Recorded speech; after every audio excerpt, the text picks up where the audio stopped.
Le Zoom de la rédaction s'intéresse ce matin aux vacances avec une formule en vogue cette année, les séjours digital détox. Hôtel, bar, restaurant, tour opérateur proposent des formules loin des écrans numériques, téléphone et tablette confisqués à l'entrée, pas de télévision à proximité. Louis Valentin Lopez, vous êtes rendu dans les bars et hôtels qui se lancent sur ce nouveau marché.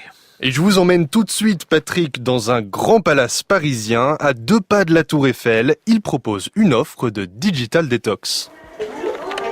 Bonjour madame. Bonjour monsieur, je vais vous proposer de laisser dès maintenant votre téléphone portable dans ce coffre. C'est dur. Vous montrez ma chambre ? Oui bien sûr, suivez-moi.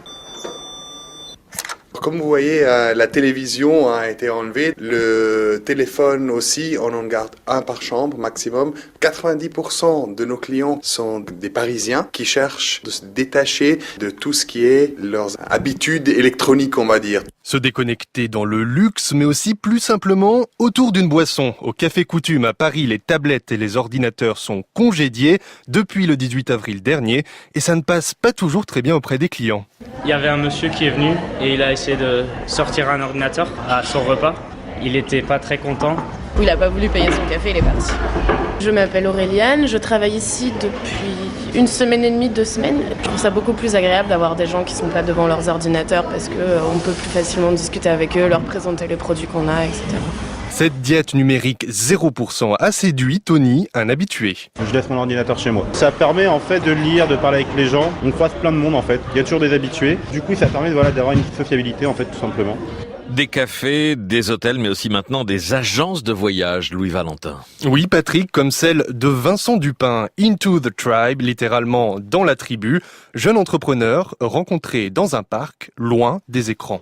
On part en groupe pour se déconnecter au bord de plage magnifiques, dans une forêt ou dans la montagne. Je mets une application sur les téléphones des clients qui va déconnecter toutes les fonctionnalités du téléphone. Donc en fait, on n'a aucun accès pendant 3-4 jours ou pendant 1 semaine aux réseaux sociaux, aux applications et à Internet, à part la fonction appel et la fonction alarme. On peut appeler sa petite copine, qui on veut, quoi.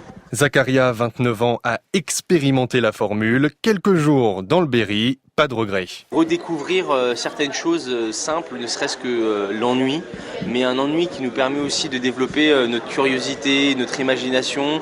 Et ça a été vraiment très bénéfique pour ma compagne et moi-même. Le matin, on avait toujours ce réflexe très mécanique de chercher son portable, ne serait-ce que voir l'heure qu'il est, regarder la météo, regarder les messages, etc. Donc c'est vrai qu'il y avait un manque sur ces moments un peu stratégiques qui étaient le matin et le soir, mais sinon ça allait très bien. Alors avoir du mal à décrocher, Zacharia est loin d'être le seul. Les Français passent plus de 6 heures par jour devant les écrans, au travail notamment.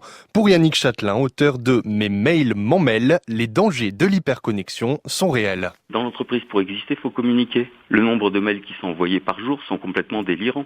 On est passé de la main-d'œuvre au cerveau d'œuvre, qui sont au bord du burn-out, qui n'arrivent plus à gérer l'information.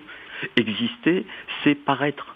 Alors au niveau professionnel, paraître, c'est poster ses réalisations sur LinkedIn, c'est tweeter, c'est facebooker, c'est aller envoyer des mails à des collaborateurs pour dire j'existe. On est dans la société, moi j'appelle ça la selfie society. Mais moi je crois vraiment que les cures de digital detox, on doit commencer d'abord par une utilisation beaucoup plus raisonnable en entreprise. La prise de conscience de l'hyperconnexion, on l'a tous. Alors le paradoxe, c'est qu'avant, quand même, on payait pour avoir le Wi-Fi.